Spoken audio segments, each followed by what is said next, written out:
Hi, welcome back to Ellie Asks. This is episode 6. Today we are going back into the city as we do with every episode, but we are going to a different type of art space, I guess, performance art. Jumping right in. I have passed by this place before and always felt its presence. It's bold, it's glamorous, it's historic. But what is the real story behind the Hippodrome Theatre? What keeps a century-old building relevant in a constantly changing city? Today, I'm asking, what makes the Hippodrome so dramatic? Built in 1914, the Hippodrome was once Baltimore's top vaudeville house. Vaudeville, a farce with music, is a type of theatrical genre. It began in France in the 19th century, and it was originally a comedy without any psychological or moral intentions. It was just based on a comical situation, a dramatic composition or light poetry,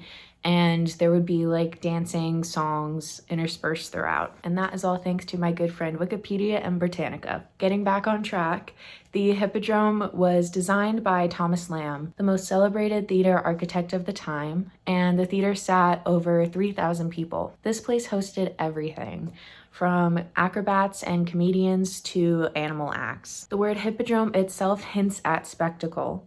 It comes from the Greek word for horse racing arenas. But today it mostly just refers to the U-shaped performance areas and arenas. But as Baltimore changed, so did the Hippodrome Theatre. In the 1930s, it became a movie theater.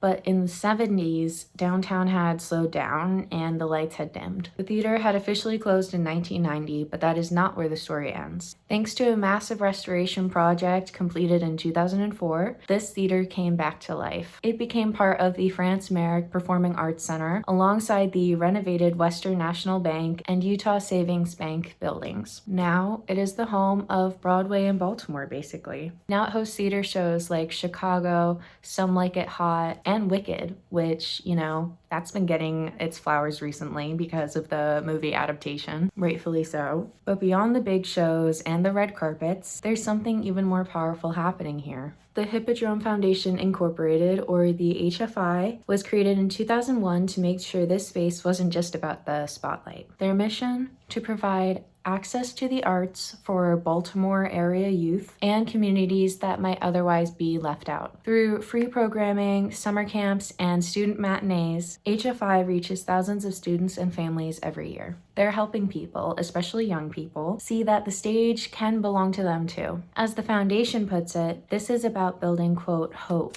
self-esteem, and a vision for a successful future, end quote. This isn't just a theater. It's a tool for change. But even with all this energy inside, the outside story is a bit more complicated. The Hippodrome sits on the edge of the Bromo Arts District, an area working hard to revitalize.